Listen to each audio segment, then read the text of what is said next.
Jennifer mystery Bansiwal उर्फ Mrs रोशन सोडी ने 15 साल बाद तारक मेहता का उल्टा चश्मा छोड़ा। प्रोड्यूसर असित कुमार मोदी पर यौन शोषण का आरोप लगाया है। जेनिफर मिस्ट्री बंसीवाल उर्फ श्रीमती रोशन सोडी 15 साल तक तारक मेहता का उल्टा चश्मा का हिस्सा रहीं। अभिनेत्री ने अब शो छोड़ दिया है और निर्माता असित कुमार मोदी और प्रोडक्शन हाउस के 2 अन्य लोगों पर यौन उत्पीड़न का आरोप लगाया है। लगता है तारक मेहता का उल्टा चश्मा के निर्माता असित कुमार मोदी के पक्ष में चीजें नहीं जा रही है। शैलेश लोढ़ा द्वारा बकाया भुगतान न करने के लिए उनके खिलाफ मामला दर्ज करने के बाद शो के एक और अभिनेता ने निर्माता पर कुछ गंभीर आरोप लगाए हैं। तारक मेहता में श्रीमती रोशन सिंह सोडी की भूमिका निभाने वाली जेनिफर मिस्ट्री बंसीवाल ने निर्माता असित मोदी, प्रोजेक्ट हेड सोहेल रमानी और कार्यकारी निर्माता जतिन बजाज के खिलाफ कार्यस्थल पर कथित यौन उत्पीड़न की शिकायत दर्ज कराई है। शो के सूत्रों ने जानकारी दी है।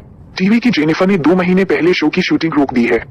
उन्होंने शो के लिए आखिरी बार 7 मार्च को शूटिंग की थी और उनका दावा है कि सोहेल और कार्यकारी निर्माता जतिन बजाज द्वारा अपमान किए जाने के बाद उन्हें सेट छोड़ना पड़ा। इस पर जेनिफर मिस्ट्री बंसीवाल ने कहा, हाँ, मैंने शो छोड़ दिया है। यह सही है कि मैंने तारक मेहता का उल्टा चश्मा का अपना आखिरी एपिसोड 6 मार्च को शूट किया है। मुझे सेट छोड़ना पड़ा क्योंकि मुझे श्री सोहेल रमानी और अन्य कार्यकारी निर्माता जतिन बजाज के हाथों अपमान का शिकार होना पड़ा। तारक मेहता के सेट पर उनके आखिरी दिन के बारे में पूछे जाने पर उन्होंने कहा, 7 मार्च को मेरी शादी की सालगिरह और होली थी जब ये घटना हुई थी। मुझे सोहेल रमानी और कार्यकारी निर्माता द्वारा 4 बार सेट से बाहर जाने के लिए कहा गया था। पीछे खड़े होकर मेरी कार को रोकने की कोशिश की और मुझे सेट से बाहर नहीं जाने दिया।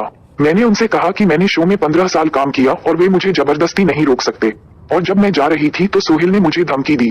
मैंने असित कुमार मोदी, सोहेल रमानी और जतिन बजाज के खिलाफ यौन उत्पीड़न का मामला दर्ज किया है। उन्होंने आगे कहा, आखिरी दिन 7 मार्च को होली और मेरी सालगिरह थी। मैंने पहले ही सूचित कर दिया था कि मुझे आधा दिन चाहिए क्योंकि मेरी बेटी वास्तव में उस दिन का इंतजार करती है। वह होली का इंतजार करती है। मैंने उन्हें एक विकल्प भी दिया था कि बस मुझे 2 घंटे का ब्रेक दे दो, मैं वापस आऊंगी। उन्होंने मेरे अलावा सभी के लिए समायोजन किया। मैं उनसे अनुरोध करती रही लेकिन उन्होंने नहीं सुना। उन्होंने सभी पुरुष अभिनेताओं के लिए एडजस्ट किया। यह एक अत्यंत पुरुषवादी स्थान है। तभी मैंने जवाबी कार्रवाई की और सोहेल ने मुझसे बदतमीजी से बात की और लगभग 4 बार बाहर निकलने को कहा।